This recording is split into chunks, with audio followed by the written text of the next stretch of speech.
প্রভু, রাম, দেব, ভগবান, আল্লাহ, খোদা, ঈশ ইত্যাদি একই শক্তির নাম। তিনি কেমন, কোথায়, কিভাবে খুঁজে পাওয়া যাবে, তাকে কে দেখেছে? এই প্রশ্নবোধক চিহ্নগুলি সম্পূর্ণভাবে সরানোর জন্য অনুগ্রহ করে শুনুন জগৎগুরু তত্ত্বদর্শী সন্ত রামপালজি মহারাজের অমৃত প্রবচন, সমস্ত পবিত্র ধর্মের পবিত্র শাস্ত্রের আধারে। একবার সুখদেব ঋষিজি 12 বছর ধরে তার মায়ের গর্ভে ছিলেন।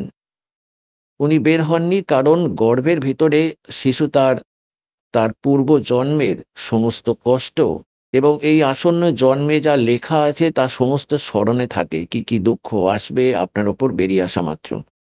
যে কারণেই তিনি বেরিয়ে আসেননি।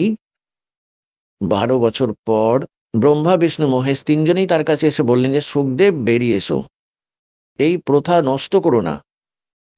তখন তিনি বললেন, আপনাদের ভেতরে থেকে বেরিয়ে আসা এই 3 গুণ, এই ত্রিগুণময়ী মায়া গর্ভ থেকে বের হওয়ার সাথে সাথে অজ্ঞান করে দেয়। আপনারা আপনাদের মায়া বন্ধ করুন।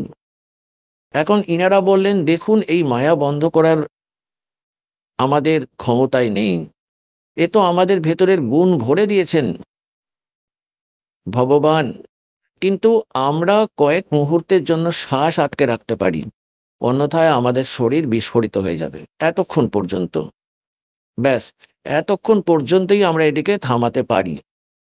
তখন সুখদেবজি বললেন, আপনি এতক্ষণই বন্ধ রাখুন। বলা হয় तीनों देवा थम्बी माया उदर गर्भ से बाहर आया। এখন কি बलेन, सुख दे सुख में उपजे राई सिंह समोय नौ नाथ और सिद्ध 84 संग उपजे थे दोय। এখন আমি বিষয়টা আর না বাড়িয়ে যে উদ্দেশ্য আছে সেটাই বলবো, মন দিয়ে শুনুন। পুণ্যাত্মাগণ, সৎসঙ্গ মন দিয়ে শুনুন। আপনারা কেউ 2000 কিলোমিটার থেকে, কেউ 1500 কিলোমিটার থেকে, কেউ 800 কিলোমিটার থেকে, কেউ 500 কিলোমিটার, কেউ 400 কিলোমিটার, এখানে আসার পরেও যদি আপনাদের কোনো সমস্যার সমাধান না হয়, তাহলে এসে কি লাভ হলো? আরে 2-2.5 ঘন্টা আগে আমরা সিনেমা দেখতাম, যখন আমরা এই মার্গে ছিলাম না। কোনো উৎসবের দিন কি স্কিম করতাম, ভিসিআর আনবো ভাড়াতে, 100 টাকা লাগবে, আর 3টি ফিল্ম আনবো 3 ঘন্টার। হ্যাঁ, আর সন্ধ্যা 7টায় চালিয়ে দিতাম। সারা রাত চোখ মেলে বসে থাকতাম, না ঘুম আসতো, না উঠে যাওয়ার ইচ্ছা হতো। 9 ঘন্টা। আর যখন বসে থাকেন এবং ভগবানের অমৃত বর্ষণ হয়, তখন 5 মিনিটের মধ্যেই এদিক ওদিক দৌড়তে শুরু করেন। তিনি কেমন ভক্ত! কিছু লোকের জন্য ঠিক আছে, কারণ এখানে বেশি রোগী আসেন, দুঃখী অনেক আছেন। আজ কেউ সুখী নয় এই সংসারে, এমনিতে আগেও কেউ সুখী ছিল না, কিন্তু এখন তো অশান্তি ভেঙে পড়েছে সবার ওপরে। এমনকি যদি কেউ প্রধানমন্ত্রী হয়ে বসে থাকেন, তিনিও কোনো না কোনো রোগ নিয়েই ঘুরে বেড়াচ্ছেন, এবং সেটা হয়তো ভয়ঙ্কর রোগ। ঠিক আছে, তার ট্রিটমেন্ট করা মানুষগুলো একসাথে থাকে, এই জন্যই তিনি কিছুটা টেনে চলেছেন। তো বলার তাৎপর্য এটাই হলো, এই কথা আলাদা। কেউ অসুস্থ, তাকে বাথরুমে যেতে হতে পারে, তাকে অন্য কোনো জড়িবুটি কিনতে যেতে হতে পারে, তবে বেশি মনোযোগ দিয়ে সৎসঙ্গ শোনার জন্যে। এখন আপনি এখানে পরমাত্মা প্রাপ্তির জন্যই এই উদ্দেশ্য নিয়েই এসেছেন। আর যে প্রসঙ্গ চলছে তা হলো, সুখদেব যিনি ছিলেন তিনি বেরিয়ে এলেন। তার বেরিয়ে আসাতে মায়ার কোনো প্রভাব পড়েনি, এবং তিনি তার ভবিষ্যতের স্মৃতি ধরে রেখেছেন আর অতীতের ইতিহাস মনে রেখেছেন। যখন তিনি 12 বছর বয়সে মায়ের গর্ভ থেকে বেরিয়ে এলেন, মায়ের গর্ভ থেকে বেরিয়ে এসে তখন তিনি খুব ছোট ছিলেন। যেই তিনি বেরিয়ে এলেন, তখনই তিনি একদম 12 বছর বয়সে যেরকম শরীর সেরকম হয়ে গেলেন, একদম বড় হয়ে গেলেন। তো এখন সুখদেব ঋষির পিতা ছিলেন বেদব্যাসজি। বেদব্যাসজি দেখলেন যে পুত্রের জন্ম হয়েছে, এবং শোনার সাথে সাথেই তিনি ছুটে আসেন। ততক্ষণে সুখদেব উঠে চলতে লেগেছেন। ব্যাসজি বললেন, শোনো বাছা, হে পুত্র, বসো, থামো। তখন উনি বললেন, নিজের পিতার দিকে তাকালেনও না, চলতে চলতে বললেন, कि एक लेवा एक देवा दूतम ऋषि जी कोई किसी का पिता नहीं पुतम ऋण संबंध जुड़ा एक ठाठा अंश में सब 12 बाटा। সুখদেব বললেন যে ঋষিজি, জানি না আপনি কতবার আমার বাবা হয়েছেন এবং জানি না কতবার আমি আপনার বাবা হয়েছি। এই এত বাজে জগা খিচুড়ি, জানি না কত যুগ ধরে আপনার আর আমার সংস্কার উল্টে পাল্টে চলছে। এখন যেহেতু আমি এর থেকে মুক্তি চাইছি, আর যদি আমি আপনাকে দেখি তাহলে আমার আপনার প্রতি মমতা সৃষ্টি হবে। এই বলে তার আগের সংস্কার থেকে কিছুটা ব্যাটারি চার্জ ছিল, তার মধ্যে আকাশে উড়ে যাওয়ার সিদ্ধি পূর্বজন্মের সংস্কার থেকে ছিল। তিনি আকাশে উড়ে গেলেন। এরপর গিয়ে তার ওড়নালটা কাটলেন এবং কিছু পাতা জড়িয়ে জঙ্গলের মধ্যে ঘুরতে লাগলেন। এটা একটা দীর্ঘ গল্প, সেই প্রসঙ্গে আসা যাক যে कि एक लेवा एक देवा दूतम और कोई किसी का पिता नहीं पुतम। উল্লাত্তাগণ, এটা পরমাত্মার জ্ঞান, এগুলো কোনো ডুমভাটের গান নয়।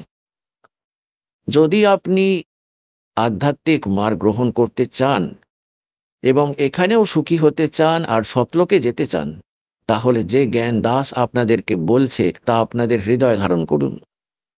এখন কি বলতে চাই, যেমন আজ কেউ আপনার পুত্র, কেউ পুত্রী, এটা পিছনের সংস্কার থেকে এক পুত্র এমন আছে, পিতা উপার্জন করছেন এবং সঞ্চয় করছেন, তার জন্য মরছেন, আর সে আনন্দে মেতে উঠেছে, মদ্যপান করছে, গাড়ি কিনছে, হ্যাঁ, আর 10 জন বন্ধুকে হোটেলে নিয়ে গিয়ে মদ খাচ্ছে, গিয়ে মাংস খাচ্ছে, আর পিতা বসে বসে কাঁদছে। তো সেই পিতা আগের জন্মে ছেলের কাছ থেকে কিছু নিশ্চয়ই নিয়েছিলেন, কোনো ঘুষ নিশ্চয়ই নিয়েছিলেন, অথবা কোনো প্রতারণা করে লেনদেন করে থাকবেন। এখন সে তো সম্পূর্ণ করেই ছাড়বে। একটা গল্প আছে, এক কৃষক ছিল, তার তার স্ত্রী, একটি ছেলে হওয়ার পর তার স্ত্রী মারা যায়। সে আবার বিয়ে করে, তার থেকেও একটা ছেলে জন্ম দেয়, তারপর দুজনেই মারা যায়।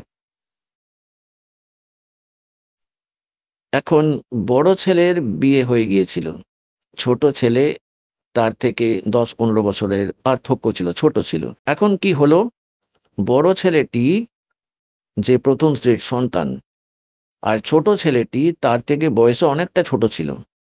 ছোট ছেলে অসুস্থ হয়ে পড়ল। সে এতটাই অসুস্থ হয়ে পড়েছিল যে তার জন্য অনেক টাকা খরচ হয়েছিল, অনেক টাকা খরচ হয়েছিল, কিন্তু সে সুস্থ হচ্ছিল না।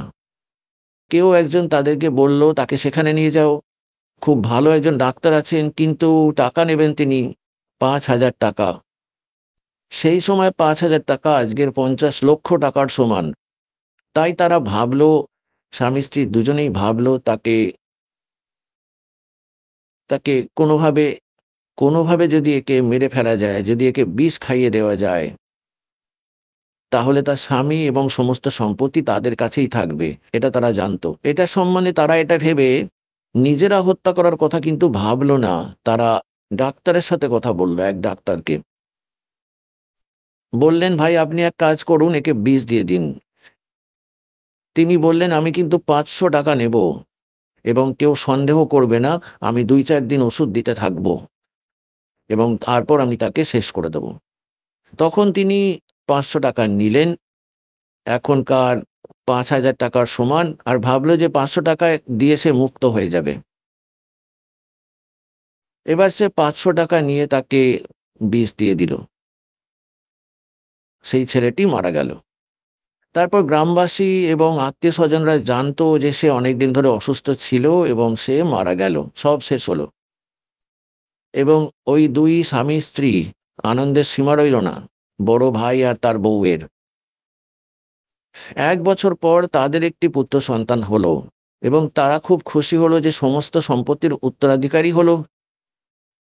এখন তারা সেই একমাত্র ছেলেকে খুব ভালো ঘি দুধ খাইয়ে ভালোবাসা দিয়ে লালন পালন করতে লাগলো। কিছুদিন পরে সে বড় হয়ে গেল, যুবক হয়ে গেল। যুবক হওয়ার সাথে সাথেই তারা তার বিয়ে দিয়ে দিল। বিয়ের কিছুদিন পরই ওই ছেলেটা পুরোপুরিভাবে অসুস্থ হয়ে পড়ল। এখন আগে সে ভাই ছিল, তার জন্য টাকা খরচ করা জরুরি বলে মনে করা হতো না। এখন ছেলে অসুস্থ হয়ে পড়েছে, তাকে তো কোথাও একটা নিয়ে যেতেই হবে। যে যা চেয়েছিল তারা তাকে তাই দিল। এমনকি তাদের অর্ধেক জমি পর্যন্ত বিক্রি করার পরিস্থিতি হলো, সেটাও বিক্রি করে দিল। কিন্তু ছেলেটির স্বাস্থ্যের যে অবনতি হতে থাকলো এবং কঙ্কালের মতো খাটের ওপর শুয়ে শুয়ে শেষ নিঃশ্বাস গুনতে শুরু করলো। তার বাবা তার পাশে বসেছিলেন। সেই ছেলেটি তার বাবাকে বলল, ভাই সাহেব, নিজের বাবাকেই বলল, ভাই সাহেব, আমার কাফন আর কাঠ প্রস্তুত করো। এখন সেই লোকটি ভাবল যে ছেলে খুব অসুস্থ হয়ে পড়েছে এবং বাজে বাজে কথা বলছে। সে বলল, বাচ্চা, আমি তোমার বাবা, আমি তোমার পিতা। ছেলেটি বলল, তুমি আমার বাবা নও, তুমি আমার ভাই। আর শোনো, আমি তোমার সেই ভাই যাকে তুমি বিষ দিয়ে মেরেছিলে। আর ভালো মানুষ, আমার হিসেব মিটে গিয়েছে। অর্ধেক জমি তুমি বিক্রি করে দিয়েছো আমার চিকিৎসার জন্য। এখন তোমার এবং আমার কাঠ আর কাফনের হিসাবটা বাকি আছে। ওই প্রস্তুতি করে নাও, ব্যাস, চুপচাপ। এবার সে হতবাক হয়ে গেল, তার সব কৃতকর্ম মনে পড়ল। তারপর সেই ব্যক্তি বলল যে, ভাই সাহেব, একটা কথা বলো। ঠিক আছে, আমি যেমন অপরাধ করেছি, তুমি একমাত্র ছেলে এবং ভবিষ্যতে কোনো সন্তান নেই, আমার তো সব শেষ হয়ে গেল। কিন্তু একটা কথা বলো, আমরা তো যেমন অন্যায় করেছি তার ফল পেয়েছি। এখন এই তোমার যে স্ত্রী, এ কি অন্যায় করেছিল? এখন তাকে জীবন্ত পুড়িয়ে মারা হবে তোমার সাথে, কারণ সেই সময় সতীদাহ প্রথা ছিল। স্বামীর সাথে স্ত্রীকে বাধ্যতামূলকভাবে জীবন্ত পুড়িয়ে মারা হতো। তখন সেই ছেলেটা বলল, সেই ডাক্তার কোথায় যে আমাকে বিষ দিয়েছিল? তার ভাই বলল যে, সে তোমার 4 বছর পরে হার্ট অ্যাটাক করে হঠাৎ মারা গিয়েছিল। তখন তার ছেলে বলল, এ আমার স্ত্রী, সেই ডাক্তার, এখন তাকে জীবন্ত পুড়িয়ে মারা হবে। এই দুষ্টু ব্যক্তি 500 টাকার লোভে এমন অপরাধ করেছিল। তো হে পুণ্যাত্মাগণ, পরমাত্মা বলেন, लेवा एक देवादूतम या कोई किसी का पता नहीं पूतम, ऋण संबंध जुड़ा एक ठाठा, अंत में सब 12 बाटा।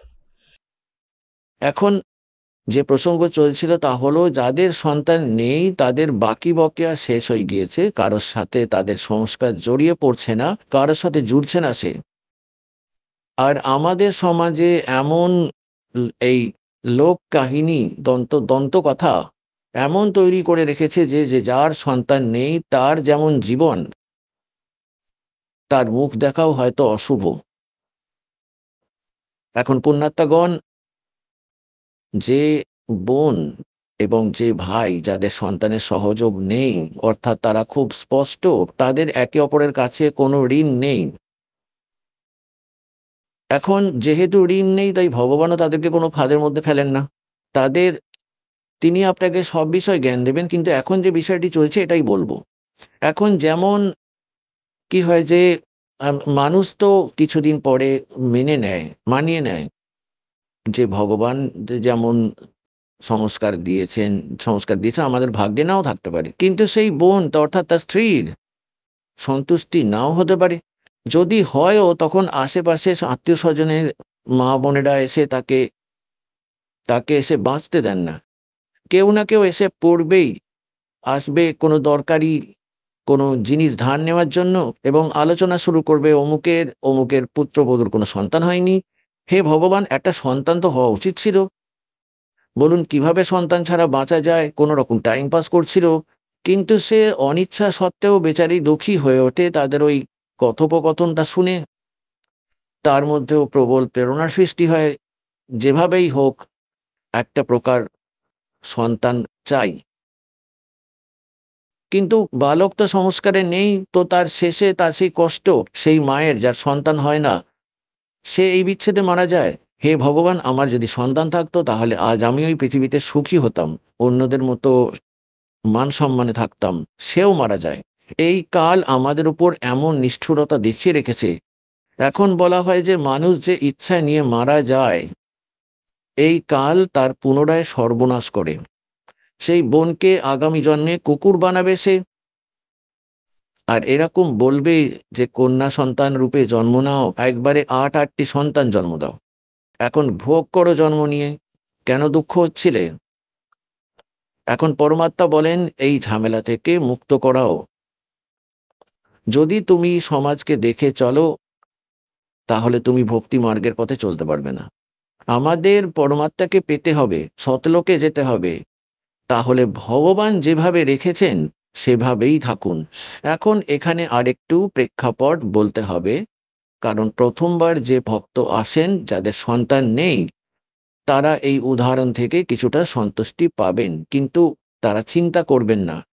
যদি আপনি এই জটিল কাজটি সম্পূর্ণ করতে চান সেটাও ভগবান করে দেবেন, কারণ আপনি স্মরণে আছেন। তারা জানেন যে স্মরণে থাকলে প্রভু সংস্কার যেটা মালিক জুড়ে দেবে, তারপর তিনি নিজস্ব উপায়ে তাদেরকে পারও করে দেবেন। যেমন এইমাত্র এই দাস বলছিল যে যে কেউ পরমাত্মার শরণে যখন আসে ভগবান তখন বলেন যে আপনি আমার মতে চলতে থাকুন, তারপর আমি দেখব কিভাবে আপনাকে পার করতে হবে। যেমন সুদর্শনজি ইচ্ছা করেছিলেন যে আমার বাবা মা পার হয়ে যান যখন কথা হয়েছিল। এখন যেহেতু তাদের কোনো সংস্কার ছিল না ভাই, তারা চলে গেলেন, তারা কুকুর বা গাধা হয়ে যাচ্ছিলেন। পরমাত্মা সেটাও স্বীকার করেছিলেন যে বাবা তোমাকে পার করার জন্য আমি তোমার এই সমস্যার সমাধান করব। এই জন্য যাদের সন্তান ঘনীভূত হয় প্রথমে ভগবানও তখন চেষ্টা করেন যে যাতে সে ফেঁসে না যায় কোনো ঝঞ্ঝাটে। আর যদি না মানে তবুও সেই সমস্যাও, আপনার সন্তানের সমস্যাও খুব ভালোভাবে সমাধান হবে। একটা ছোট উদাহরণ দিই। এক বোন, এমনিতে তো অনেক এরকম পরম্পরা, অনেক রকম উদাহরণ এখানে আছে। এখানে যারা 10, 15, 20 বছর ধরে বিবাহিত রয়েছেন এবং যাদের কোনো সন্তান ছিল না, এখন এখানে যখন তারা সৎসঙ্গ শোনার পর যায় তখন মন শান্ত হয়ে যায়। না আমার সন্তান চায় না, আর সেখানে যাও সংসারে, সেখানে যাওয়া মাত্র ইঞ্জেকশন দেয়। এখন সে আবার অস্থির হয়ে ওঠে, তো আবার আসা মাত্র একই দাবি করে।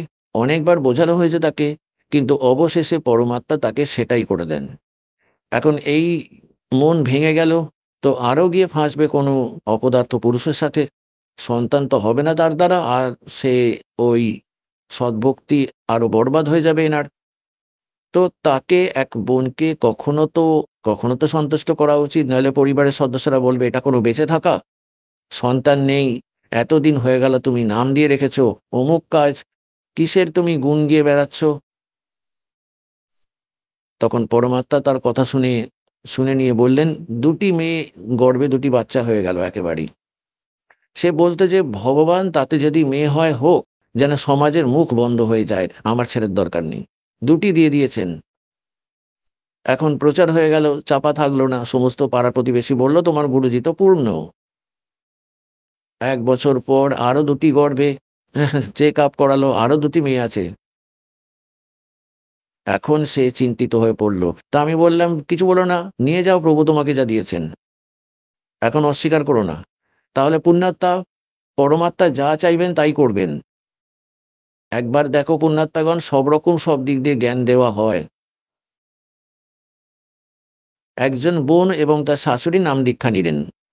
শাশুড়ি দৃঢ় বিশ্বাস ছিল যে সেই বোন মেয়ে সন্তান জন্ম দেবে। তার একটা কন্যা ছিল। তারপর সে গর্ভ ধারণ করতে পারেনি, অবস্থা খারাপ হয়ে গিয়েছিল। আরো অনেক জায়গায় ঘুরে বেরিয়েছিল, তারপর সে জানতে পেরেছিল, তখন সে এখানে জিন্দে দীক্ষা নিয়েছিল।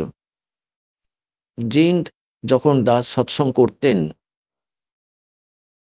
তো পরমাত্মা দয়া করলেন, তার গর্ভ টিকে গেল সেই মেয়েটার। এবং সেই যে সময় তিনি গর্ভপাত করতেন তার থেকে এগিয়ে গেলেন, আরো 2 মাস কেটে গেল। তখন তার খুশির সীমানা রইল না। তারা কি করলেন,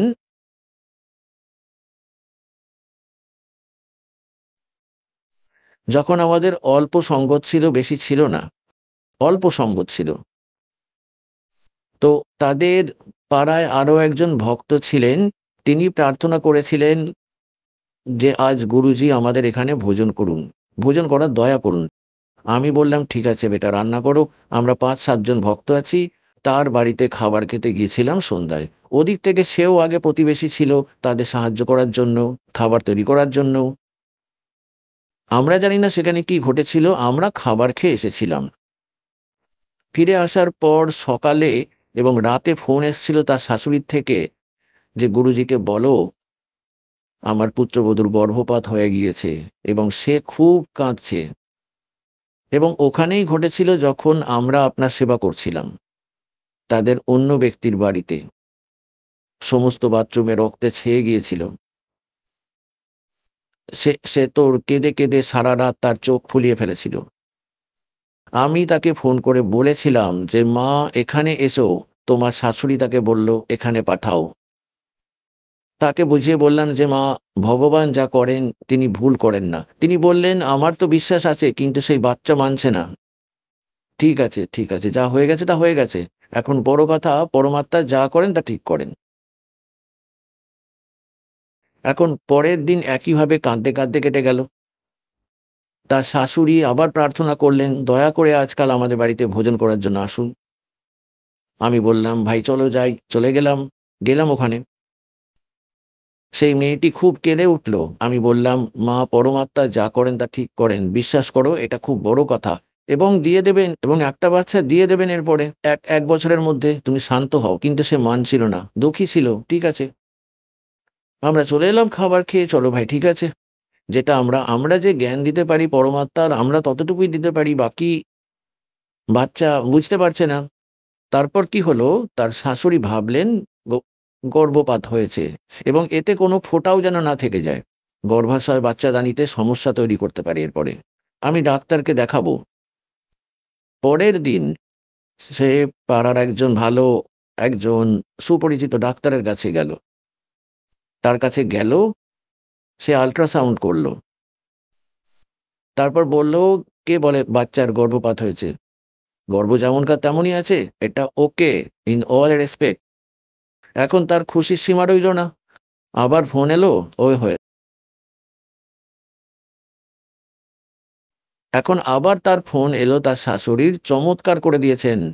ভক্ত বললেন যে এরকম এরকম, তার শাশুড়ি বলছেন তার গর্ভ খারাপ হয়নি, একটুও খারাপ হয়নি, তার গর্ভ স্বাভাবিক আছে, চেক করিয়ে এসেছেন। তো পরের দিন তারা দুজনেই এলো, শাশুড়ি আর পুত্রবধূ। আমরা কুড়ে ঘরে বসেছিলাম, আর খুশি খুশি হচ্ছিল খুব ওই মেয়েটা। আমি বললাম বাছা, ভগবানের ওপর বিশ্বাস রাখো, আর পরমাত্মা যা করেন তিনি ভুল করেন না। এখন আবার দেখো অলৌকিক ঘটনা। 3 মাস 4 মাস পর সে পরীক্ষা করিয়েছিল যে ছেলেটি মেয়েতে পরিণত হয়েছিল, এবং তারপর কাঁদতে শুরু করে দিয়েছিল পুত্রবধূ। আমি তো গর্ভপাত করিয়ে দেব আমাদেরকে বলল। আমি বললাম খবরদার জীব হিংসা করিও না, এটা কোনো কথা হলো?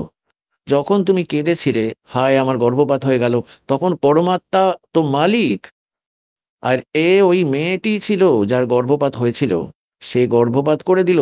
দাতা তোমার অযোগ্যতা দেখে এটা করেছিলেন। মেয়েটি এটা দেখে কাঁদবে, কারণ আমাদের জ্ঞান তো নেই, এবং আবার ছেলে দিতেন, ওই আত্মাকে ছেলে বানিয়ে দিতেন। এখন কেঁদে নাও নিজের কর্মের ওপর।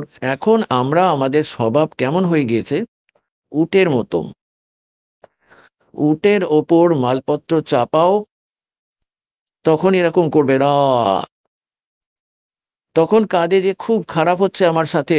আর যখন সেগুলো নামায়, যখন মালপত্র নামানো হয় উটের পিঠ থেকে, তখন সে এমন করবে রা, তখনও বলে যে এবারও খারাপ হচ্ছে আমার সঙ্গে, মানে এখনো খারাপ করছে আমার সাথে। তাই পরমাত্মা, আমরাও হলাম সেই উটের মতো স্বভাবের। পরমাত্মা আমাদের সুখ দিলে তখনও কাঁদি, আর দুঃখেও তো কাঁদবো, সেটা তো স্বাভাবিক ব্যাপার। তাই তার শাশুড়ি এটা বুঝতে পেরেছিলেন, গুরুজির কথা আমি লঙ্ঘন করব না, কিছুতেই না।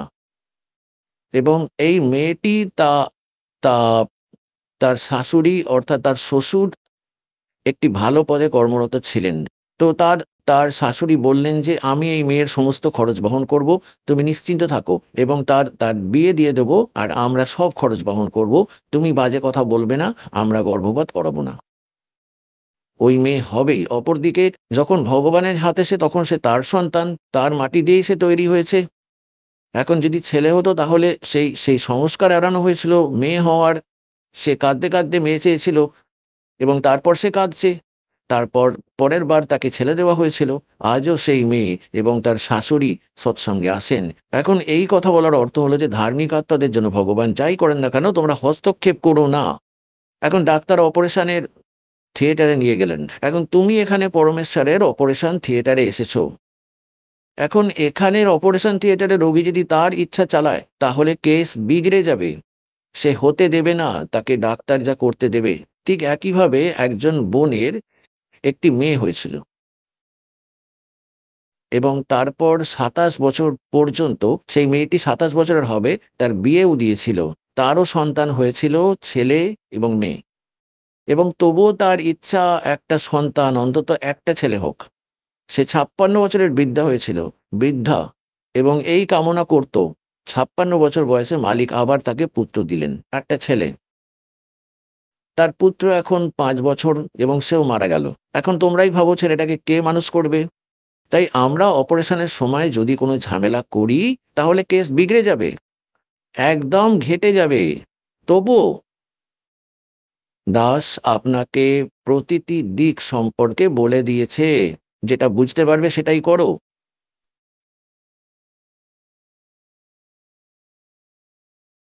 এবার আমরা আসছি সেই প্রসঙ্গে, যেমন আপনি গতকাল একজন ভক্তের ইন্টারভিউ শুনেছেন। তার বিবাহের ১৪ বছর হয়ে গিয়েছিল, কোনো সন্তান ছিল না। তিনি সমস্ত পুজো করতেন। এখন আবার তিনি পরমাত্মা শরণাপন্ন হলেন, তো দুটি কন্যা সন্তান হলো। কোনো আপত্তি নেই, তিনি পরোয়া করতেন না মেয়ে হোক বা ছেলে। তিনি জ্ঞান বুঝতে পেরেছিলেন, ভগবান যা দেন তা তিনি আনন্দের সাথে গ্রহণ করেন। এবং তৃতীয়ত একটি পুত্র সন্তানও দিয়ে দিয়েছিলেন। পরমাত্মা যা করেন তিনি ভুল করতে পারেন না। আমরা জীব, ভুল আমরা নিজেরাই করি। এখন আমরা সেই প্রসঙ্গে আসি যা দাস আজ আপনাকে শোনাতে চায়। এখন নিরু নিমার বাড়িতে প্রথম দিন, যেদিন ভগবান এসেছিলেন তার আগের রাতেই প্রথমবার, একদম প্রথমে এক মহিলা আত্মীয়া এসেছিলেন এবং তিনি তো একই কথা বললেন যে বাছা, কোনো সন্তান হলো না, ভগবান রুষ্ট হয়ে গিয়েছেন তোমার ওপরে। তাহলে সমাজে মুখ দেখাবে কি করে? সকাল সকাল বাইরে কোথাও বেরোতেও পারবে না। এবার সে নিমাকে এই ইঞ্জেকশন দিয়ে গেলেন এবং সেখান থেকে সে চলে গেলেন এবং সারা রাত নিমা কাঁদতে লাগলো এদিক ওদিক করে। হে ভগবান, হে ভগবান, আমাকে একটা সন্তান দাও, ও ভগবান আমাকে একটা বাচ্চা দাও, আমিও এই সংসারে ধন্য হয়ে যাব। তো সকালে উঠে স্নানের সময় হয়ে গেল। নীরু বলল চলো যাই গিয়ে স্নান করে আসি। এবং রাস্তাতেও সে কাঁদতে কাঁদতেই আসছিল যে হে ভগবান শিব, যদিও সে মুসলমান হয়ে গিয়েছে কিন্তু তার বিশ্বাস কেবল তার ভগবান শিবের ওপরই ছিল। হে ভগবান শঙ্কর, আপনার ঘরে কি ছেলের অভাব আছে? আমার মতো পাপীকেও একটা বাচ্চা দিয়ে দিতেন, আমিও একটা অংশ হতাম, আমিও মাথা উঁচু করে বেঁচে থাকতাম সমাজের মধ্যে, আমিও সবার সাথে মিলেমিশে বাঁচতে পারতাম। এই বলে বলে মারাত্মকভাবে সে কাঁদতে শুরু করে দিল। এখন নীরু বলতে লাগলো, হে ভক্তমতী, হে ভক্তমতী, যদি আমাদের ভাগ্যে থাকতো আজ আমাদের বয়স ৬০ বছর হয়ে গিয়েছে, তাহলে দিয়েই দিতেন পরমাত্মা। আর তোমার চোখ নষ্ট করো না, বৃদ্ধ বয়সে কোনো আশ্রয় নেই, কেঁদে কেঁদে চোখ নষ্ট করবে, তুমি অন্ধ হয়ে যাবে, কেঁদো না, শান্তি দিলেন। এই আলোচনা করতে করতে তারা পুকুরে পৌঁছে গেল। প্রথমে নিমা স্নান করতে লাগলো। ব্রহ্ম মুহূর্ত ছিল, সূর্যোদয়ের ১.৫ ঘন্টা আগে ভালো অন্ধকার থাকে এবং সকালের আলো একদম ফুটে ওঠে সেই সময়। এখন নিমা স্নান করে বেরিয়ে এলেন ওখান থেকে এবং নীরু স্নান করার জন্য সরোবরে প্রবেশ করলেন।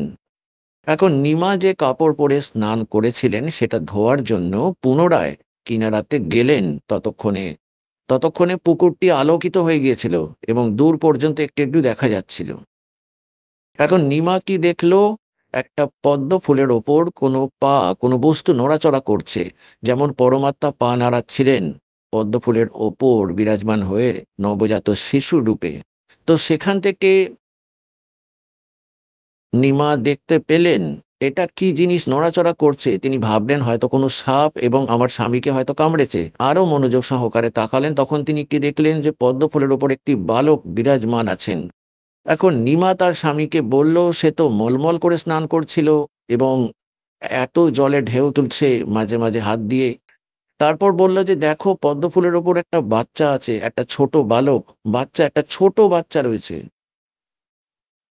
এবার নীরু ভেবে বলল, তুমি মেন্টাল হয়ে গেছো, তোমাকে তোমাকে জলেও বাচ্চা দেখা দিচ্ছে এখানে, নিমা একটু শান্ত হও, পাগলামো করো না এখানে। তখন সে বলল যে দেখো সত্যিই একটা বাচ্চা রয়েছে ওখানে, তাকিয়ে দেখো। এখন সে তার মধ্যে বিশেষ প্রত্যয় দেখতে পেল, তার যেদিকে সংকেত ছিল সেই দিকে দেখলো, তখন দেখলো সত্যিই পদ্মফুলের ওপর একটা নবজাতক বালক শিশু শুয়ে রয়েছে ওই হয়ে। বলো সদ্গুরুদেব।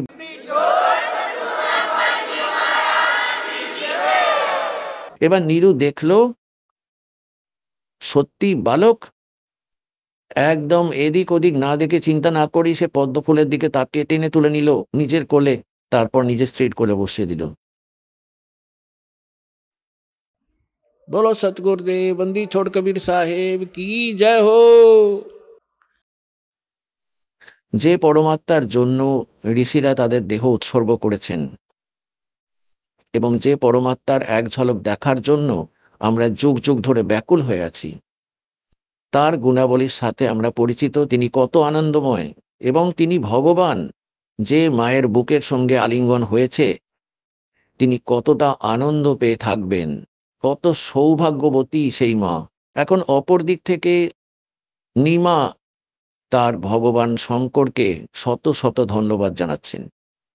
এখন পুণ্যাত্মগণ, পরমাত্মা গরিবদাসজি বলেছেন যে আমরা যে সক্ষম, যিনি আমাদের সময় আমাদের প্রতি মুহূর্তে রক্ষা করেন, আমাদেরকে সর্বসুখ দিচ্ছেন, যিনি সব কিছু করেন, আমরা তার কথা উল্লেখও করি না, আমরা অন্যদেরকে কৃতিত্ব দিতে থাকি। তিনি এটা করে দিয়েছেন, অমুকভাবে ওটা করে দিয়েছেন। এখন যেমন এই দাস আগে ভগবান বিষ্ণুর পূজারী ছিলেন, কৃষ্ণজির, হনুমানজির এবং ভগবান শঙ্করেরও স্বাভাবিক পূজা করতেন, এবং ঘরে যে সমস্ত সুখ হতো, সমস্ত সুখ যা সংসারে হয় সেগুলি সবই ছিল। বিবাহ হলো, পড়াশোনা করার সাথে সাথে তার চাকরি হয়ে গেল, বিবাহ হলো, দুটো ছেলে হলো, দুটো মেয়ে হলো, সমস্ত সুখ হচ্ছিল, চাকরি পাওয়া হয়েছিল। তো এইভাবেই যে সুখ হচ্ছিল, আমরা বলতাম যে ভগবান বিষ্ণু, ভগবান কৃষ্ণজি, হ্যাঁ, ও হনুমানজি এবং বাবা শ্যামজি, তাদেরকে কৃতিত্ব দেয়া হতো যে তারাই এই সুখ দিয়েছেন। এখন তারা এই সুখ মোটেও দিতে পারেন না। তাদের ইতিহাস থেকে জানা যায় যে আমাদের সংস্কার, আমাদের প্রারব্ধ, আমাদের ভাগ্যই বিকশিত হচ্ছিল এবং তা দিচ্ছিল কারণ আমরা কখনো সংস্কার শাস্ত্র অনুসারে করা শুভ সাধনা ছিল, সেখান থেকেই সংস্কার তৈরি হয়। তো এখানে পরমাত্মা কোলে আছেন আর শঙ্কর ভগবানের কৃতিত্বকে গুরুত্ব দিচ্ছেন। এখন এখানে গরিবদাসজি বলছেন, जगत का पेखना पेखा धनी का नाम न लेखा। একে অপরের সে এটা করে দিয়েছে, ওটা করে দিয়েছে, অমুক করে দিয়েছে, আর যিনি করেছেন তার কোনো উল্লেখই নেই। जगत का पेखना पेखा धनी का नाम न लेखा। এখন ওদিক থেকে কি হলো, নিরু স্নান করে বাহিরে এসে গিয়েছে আর সে তাকে পেয়ে পরমাত্মা, কারণ তার আত্মার স্বভাব বরফের মতো, এসির মতো স্বভাব, তিনি সেই পরিবেশ অনুকূল করে দেবেন যার ওই শরীর একদম ভালো অনুভব করে। তো পরমাত্মার স্বভাব হলো যে তার বুকে জড়িয়ে ধরেছিল, কখনো বাচ্চার মতো বুক জড়িয়ে ধরেছিল, কখনো ভালোবাসছিল, মুখে চুমু খাচ্ছিল এবং শত শত ধন্যবাদ জানাচ্ছিল। তো তিনি কত খুশি হচ্ছিলেন, একদম এক্সট্র্যাক্ট হয়ে গিয়েছিল। নীরু বেরিয়ে এলো, সে ভাবলো প্রথমে তো মুসলিম বানিয়ে দিয়েছে আমাকে, হিন্দুদের সাথে আমাদের কোনো সম্পর্ক নেই, মুসলমানদের সাথে আমরা তেমন বন্ধুত্ব নেই। যদি আমরা এই ছেলেটিকে, বাচ্চাটিকে নিয়ে আমরা বাড়ি যাই, তাহলে গ্রাম ও শহরের মানুষ আমাদেরকে জুতো মারবে আর জিজ্ঞেস করবে কার বাচ্চা উঠিয়ে নিয়ে এসছো তোমরা বেঈমান, এবং বলো তাকে ফেরত দিয়ে আসতে। যদি আমরা বলি যে লহর তারা পুকুরে পদ্ম ফুলের ওপর পেয়েছি, কার জানি না, পদ্মের ওপর, ফুলের ওপর বালক শুয়েছিল, সমস্ত দুঃসম্ভাবনা সেই প্লাস মাইনাস করে নিল। আমাদের কাছ থেকে ছেলেটাও টেনে নিয়ে যাবে, ছিনিয়ে নেবে, মারবে, বাড়ি এবং গ্রাম থেকে বের করে দেবে, অনেক শাস্তি পাবো আমরা। তাই সে তার স্ত্রীকে এই দৃষ্টিভঙ্গি ব্যাখ্যা করে বলল যে এই বাচ্চাকে এখানেই রেখে দাও, এতেই আমাদের ভালো হবে। কিন্তু নিমা চূড়ান্ত সিদ্ধান্ত নিল যে আমি মরতে পারি, জানি না এই শিশুটি আমার ওপর কি জাদু করে দিয়েছে, আমি এক মুহূর্তও এর থেকে দূরে থাকতে পারবো না, আমার প্রাণ যেতে পারে, আমি দেশ, এই শহর ছেড়ে চলে যাব এই বাচ্চার সাথে, আমি এই বাচ্চাটাকে ছাড়বো না। তো নীরু ভাবলো অন্ধ হয়ে গেছে বাচ্চা পেয়ে, সমাজ দেখছে না, আগামীকাল কি হবে ভবিষ্যতে তার চিন্তা নেই। কোথায় এই ছেলেটি বড় হবে যখন গৃহ থেকে গৃহহীন হয়ে যাব? তো সে তো প্রথমবার তার সারা জীবনে নিজের স্ত্রীর দিকে চড় মারার জন্য হাত তুলেছিল, যে তোকে আমি এত প্রশ্রয় দিয়েছি, তোর কোনো সন্তান ছিল না, আমি তোর সব কথা শুনতাম শুনতাম যাতে সে দুঃখ না পায়। যদি বাচ্চা হতো তাহলে বাবাকে বলে আরো কিছু সুবিধা করিয়ে দিতাম। এই জন্য আমি তোকে তোর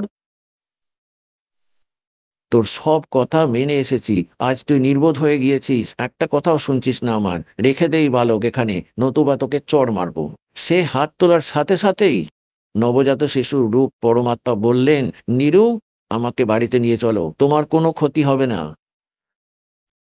এখন সে ভাবলো ছোট শিশু বলল, সে ভাবলো কোনো ভূত, কোনো প্রেত বা কোনো দেবতা, কোনো দেবী এর মধ্যে কথা বলছে। ভয় পেল, চুপচাপ আগে আগে চলতে লাগলো। বাচ্চা ঘরে এসে গেল। এখন পুণ্যাত্মাগণ যখন 25 বছরের হয়ে গেল, ওই বাচ্চা, না 25 দিনের হয়ে গেল, কিন্তু না দুধ পান করেছে, না কোনো অন্ন খাচ্ছে, না কোনো ফল বা ফুল চুষছে, আর স্বাস্থ্য এমন যেন প্রতিদিন 1 কেজি করে দুধ খায়। এখন সেই চিন্তায় পরিণত হলো। নিমা কাঁদতে থাকলো, সে 2-3 দিন ধরে একটানা কাঁদতে থাকলো এবং বলছিল যে হে ভগবান, হে শঙ্কর ভগবান, হয় এটা দিতে হতো না, হে ভগবান, এখন দেওয়ার পর নিয়ে নিচ্ছ, এটা খারাপ, এর চেয়ে খারাপ আর কি হবে আমাদের সাথে? ঠিক আছে, তোমার সামনে আমাদের কেউ পার হতে পারবে না, কেউই পারবে না, কিন্তু যদি এই ছেলেটি মারা যায় তাহলে এই দাসী বাঁচতে পারবে না, আমিও তার সাথে মরব। আমি এই চূড়ান্ত সিদ্ধান্ত নিয়েছি। এখন পরমাত্মা অন্তর্যামী জানেন যে বৃদ্ধা মহিলা মরবে, আমি তো মরব না, কিন্তু বৃদ্ধা অবশ্যই মরে যাবে চিন্তায় চিন্তায়। কবির সাহেব ভাবলেন। তখন পরমাত্মা ভগবান শিবজিকে প্রেরণা করলেন শিবমণ্ডলে তার লোকে, এবং হঠাৎ তিনি অনুভব করলেন যে তোমাকে স্মরণ করে কেউ কাঁদছে। একজন সাধুর রূপ ধারণ করে ভগবান শিব নেমে এলেন সেখানে শিবলোক থেকে, আর বললেন, মা কাঁদছো কেন? নিমা বলল, বাবাজি, আমার দুঃখে আপনিও কেঁদে ফেলবেন, জিজ্ঞাসা করো না, আমার ব্যাকুল হতে দাও, যা আমার ভগবান আমাকে দিয়েছেন দুঃখ।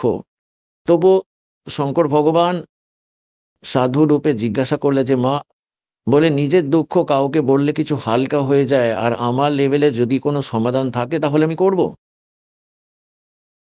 কাঁদতে কাঁদতে বললে যে আগে আমাদের কোনো সন্তান ছিল না, 25 দিন আগে আমরা ভগবান শঙ্কর আমার কথা শুনেছিলেন, আমি পদ্ম ফুলের ওপর একটা বালক পেয়েছি। এখন 25 দিন হয়ে গেল, এ না কিছু খায় না কিছু পান করে, এ মরবে বাবাজি, আমিও সাথে মরব।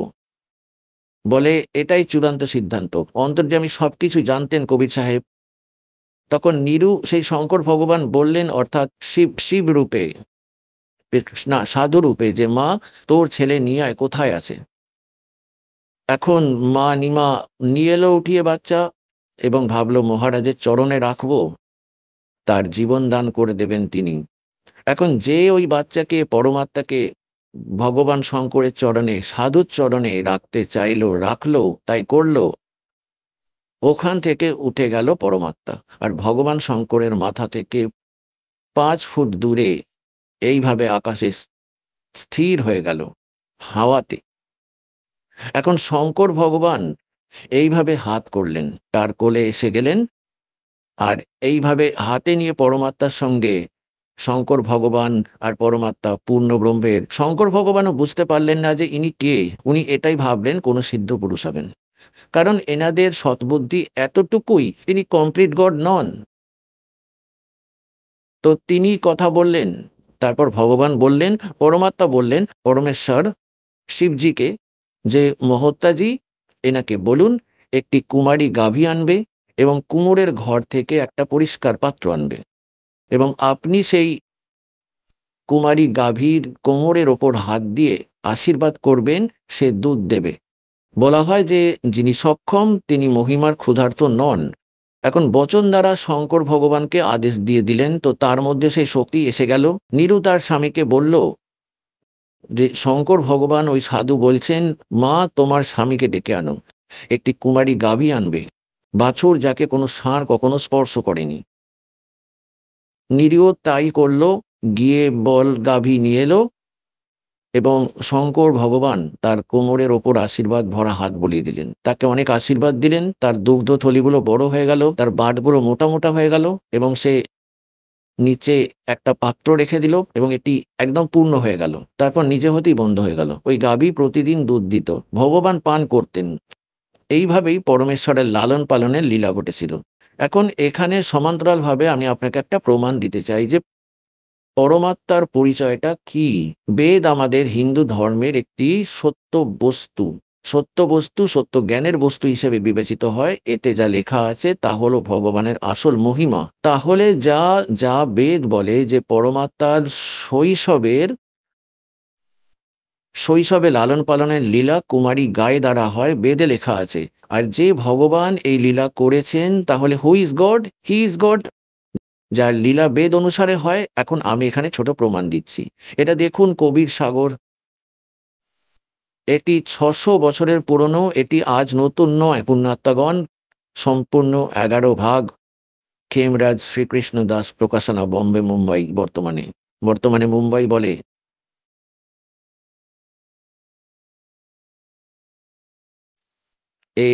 কে এটার সংশোধক? কবির পন্থী ভারত প্রতীকস্বামী যুগলানন্দ বিহারী দ্বারা পরিষ্কৃত। মুদ্রক প্রকাশক খেমরাজ শ্রীকৃষ্ণ দাস।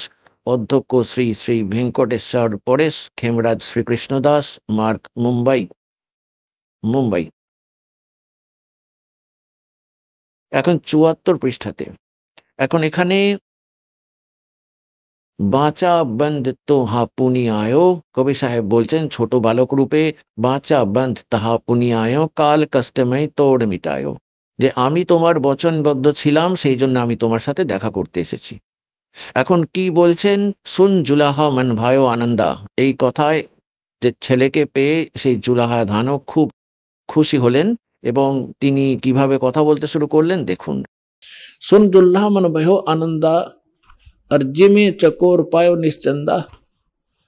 ले सुत माने पुत्र को, ले सुत चले हरस मन कीना, ता तो पुन अस बोल ही लीना। सुत काशी को ले चले, लोग देखण ते आव, अन्न पानी बक्से नहीं जुल्ला शोक मनावे। কিছু খাবে না, পান করবে না, তাহলে লোক তো আনন্দ করবে পুত্রকে দেখে দেখে। এখন এখানে দেখার বিষয় হচ্ছে যে গরিব দাস সাহেবজি খুব ভালো চিত্র অঙ্কন করেছেন এটার। কারণ যেমন তুলসীদাসজি লক্ষ লক্ষ বছর আগে রামায়ণের যে ঘটনা ঘটেছিল তা তার সহজ বাণীতে কলিযুগে লিখেছেন। সেই সমস্ত সত্য আজ সেটাই সমগ্র হিন্দু সমাজ গ্রহণ করেন। তেমনি গরিবদাসজি পরমাত্মার মহিমা তার অমৃত বাণীর মাধ্যমে পুনরায় প্রকট করে রেখেছেন। ওতে আরও ভালো সিদ্ধান্ত রয়েছে। এতে কিছুটা এই কবিরপন্থীরা ভেজাল দিয়েছেন, তাদের বুদ্ধি অনুসারে তাদের বুদ্ধি কাজ করছিল না। তাই তাদের উভয়ের সাথে দেখা করার পরে দাস সিদ্ধান্ত নেন, এটাকে সূক্ষ্মভেদ ভাবুন, যা দাস জ্ঞানের কথা বলেছেন। এখন এখানে কি বলছেন যে যেমন গরিবদাসজি বলেছেন যে যখন কাশীর ভেতরে পরমাত্মা পৌঁছে গিয়েছেন, লোক দেখার জন্য আসতে লাগলো গান গাইতে গাইতে, মেয়ে মহিলার।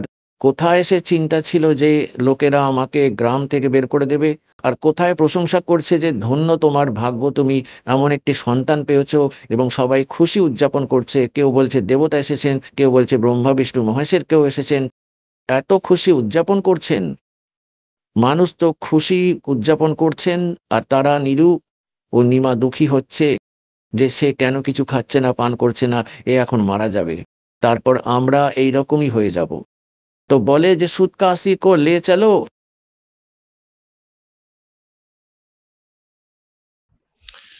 सुत काशी को ले चले, लोग देखण ता आवे, अन्न पानी बखै नहीं, दुल्ला शोक मनावे। तब जुल्हा मन कीन तिवाना, रामानंद सो कहो उत्पाना, मैं सुत पायो बड़ा गुणवंता। রামানন্দজির কাছে গিয়ে নীরু কি বলল? যে আমি একটা খুব সুন্দর ছেলে পেয়েছি, গুণবান, কিন্তু সে খায় না, পান করে না।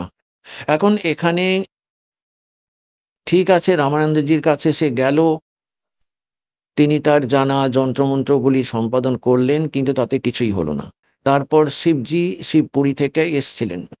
তিনি এই পর্বটি যেমন আছে তেমনই লিখেছিলেন, কারণ এই কবির অনুসারীদের বুদ্ধিমত্তা সেখানে পৌঁছতে পারেনি যেখানে পৌঁছানো উচিত ছিল, যা দাসের ওপর দয়া করেছিল। এখন দেখুন, তখন রামানন্দজির, ইনি বলেছেন যে রামানন্দজির কাছে গিয়ে জিজ্ঞাসা করেছেন যে আমি একটি গুণবান পুত্র পেয়েছি, কারণ কোনো সন্ত বলতে পারছে না কি কারণে সে খাচ্ছে না, পান করছে না। এই সন্ত রামানন্দজি रामानंद ध्यान तब धारा, जुल्ला सो तब वचन उचारा, पूर्व जन्म में तब ब्राह्मण जाति, हर सेवा की नी भली बाती। कुछ तुम सेवा हरि की चूका, तेरे से कोई परमात्मा की भक्ति में चूक हुई है। ताते भयो जुल्ला का रूपा, और प्रीति प्रभु गए तोर लीना, और ताते उद्यान में सुत तोहे दीना। এই জন্য পরমাত্মা তোমার পূর্বজন্মের কিছু ভক্তি স্বীকার করেছেন, আর সেই কারণে তোমাকে জঙ্গলে এই পুত্র দিয়েছেন। এখন নিরু বচন এই দেখুন অজ্ঞানী নুরি লিখে দিয়েছেন, তিনি গোলমাল করে রেখেছেন। কবির অনুসারীদের নিরু লেখা উচিত ছিল। এখন নিরু বচন, हे प्रभु जस कीन तस पायो, आरत हो तो दर्शन आयो। বিপদে আপনাদের কাছে এসেছি, আর কিছু ভুল করেছিলাম তাই।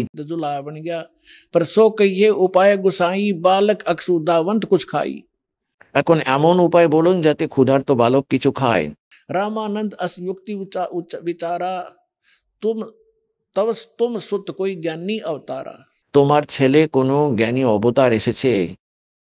और बछिया जाही बैल नी लागा, একটা বাছুর আনো যাকে ষাঁড় স্পর্শ করেনি, কুমারী। और सोले ठाई तोरते आगा, ठाडे तोर कर तो ते ही आगा। তাকে তার সামনে দাঁড় करिए দাও। और दूध चलते थनते, दूध ही धरो छिपाए, अक्षुदावंत होए तब ताको देखवाए। जुल्ला एक बछिया ले आवा, और चलो दूत कोई मरम न पावा। चलो दूत जुल्ला हरसाना, राख छिपाया कहो नहीं जाना। এবার এখানে দেখুন,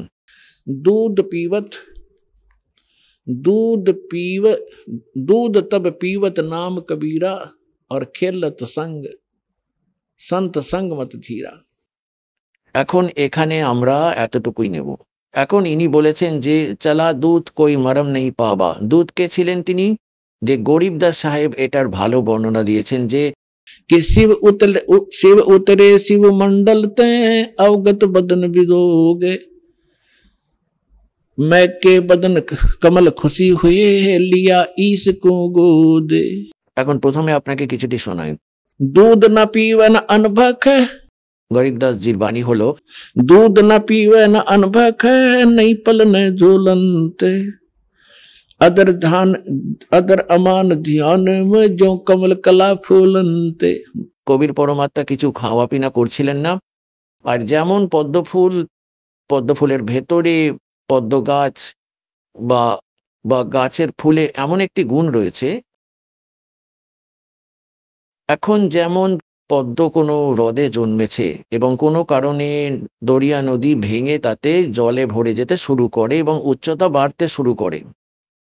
1 বা 2 ঘন্টার মধ্যে জল 2 ফুট উঠে পড়ে। জল 2 ফুট পদ্মার সাথে সাথেও বৃদ্ধি পাবে, এমনকি জল যদি 10 ফুট বৃদ্ধি পায় তবে এটা একই সাথে বৃদ্ধি পেতে থাকবে, অর্থাৎ এটি খুব দ্রুত বৃদ্ধি পায়। তাই এখানে তুলনা করাচ্ছেন পরমাত্মা যে কিছু খাচ্ছিলেন না বা পান করছিলেন না ছোট বালক, আর এমনভাবে প্রস্ফুটিত হচ্ছিল যেন পদ্মফুল, এত দ্রুত তার দেহের বিকাশ হচ্ছিল।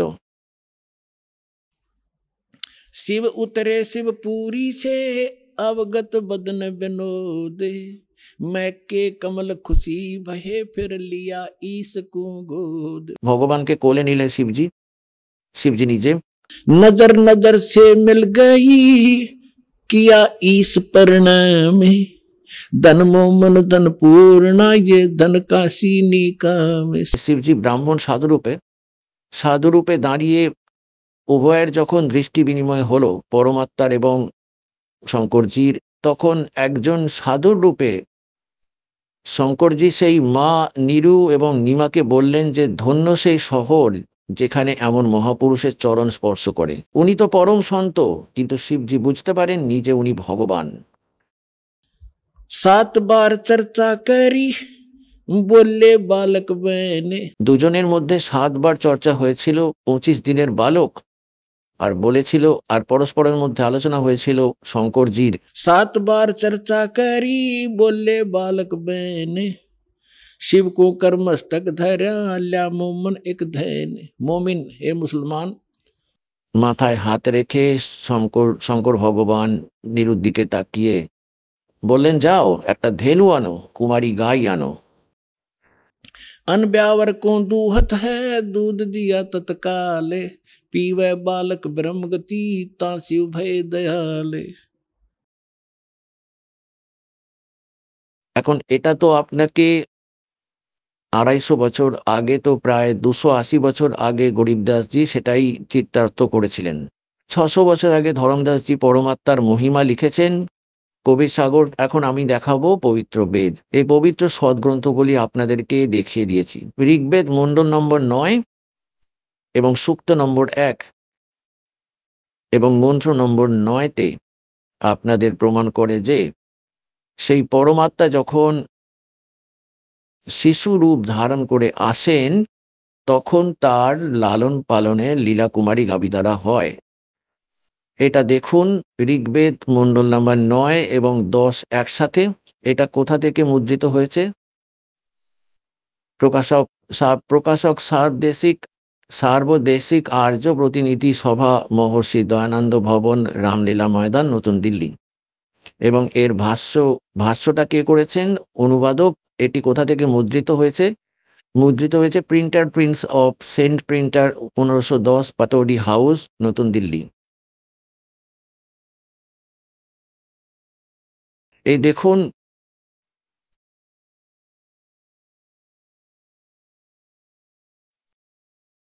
ঋগ্বেদ মণ্ডল নাম্বার 9 এবং সূক্ত নাম্বার 1 এবং এর মন্ত্র নাম্বার 9।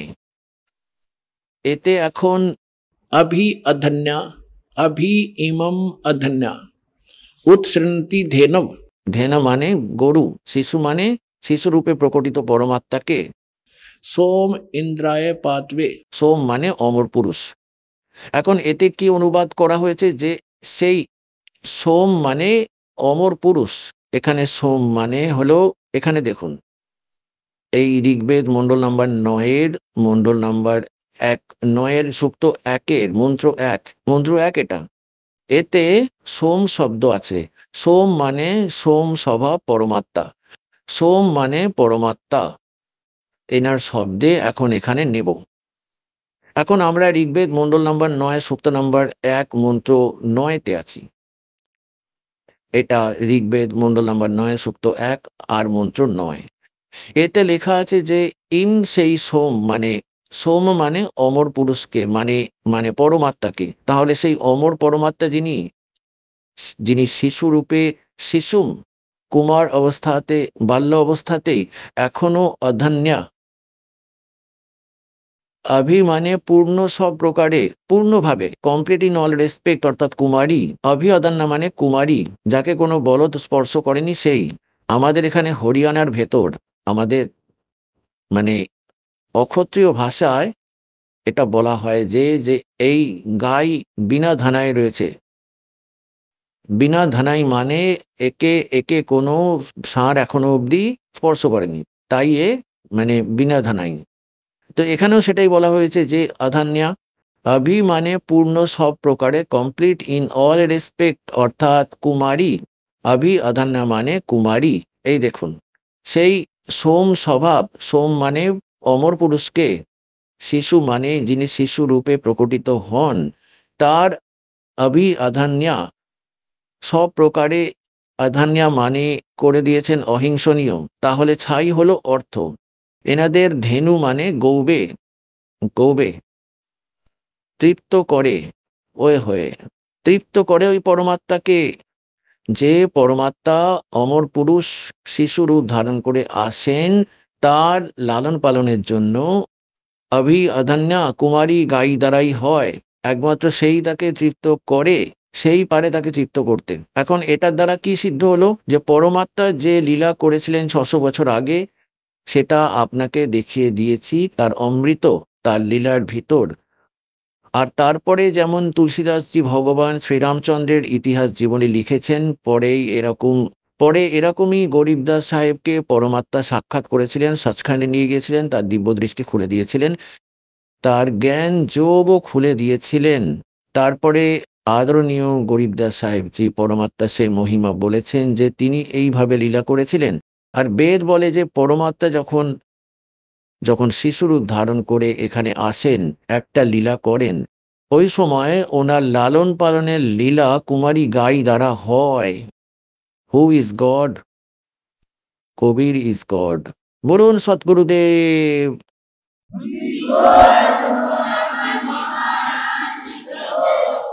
পুণ্যাত্মাগণ, আপনার মাতা পিতা যাদের থেকে আপনার জন্ম হয়েছে, আপনি এটা মনে করবেন না যে আপনি সাধারণ আত্মা যিনি সত্যি এই সত্য দরবারে পৌঁছে গিয়েছেন।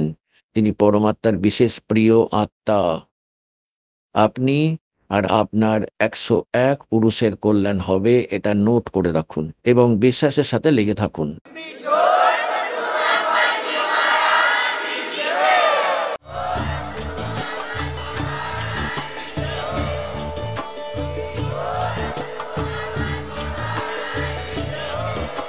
আপনারা শুনছিলেন জগৎগুরু তত্ত্বদর্শী সন্ত রামপালজি মহারাজের মঙ্গলময় প্রবচন। অধিক তথ্য জানার জন্য ভিজিট করুন আমাদের ওয়েবসাইট www.jagatgururampalji.org। সন্ত রামপালজি মহারাজের শুভাশীর্বাদে সম্পূর্ণ বিশ্বে 500-এরও অধিক নাম দীক্ষা কেন্দ্র আছে, যেখানে সন্ত রামপালজি মহারাজের দ্বারা অনলাইনে সম্পূর্ণ বিনামূল্যে নাম দীক্ষা দেওয়া হচ্ছে। আপনার নিকটবর্তী নাম দীক্ষা কেন্দ্রের ঠিকানা জানার জন্য যোগাযোগ করুন 918882914911।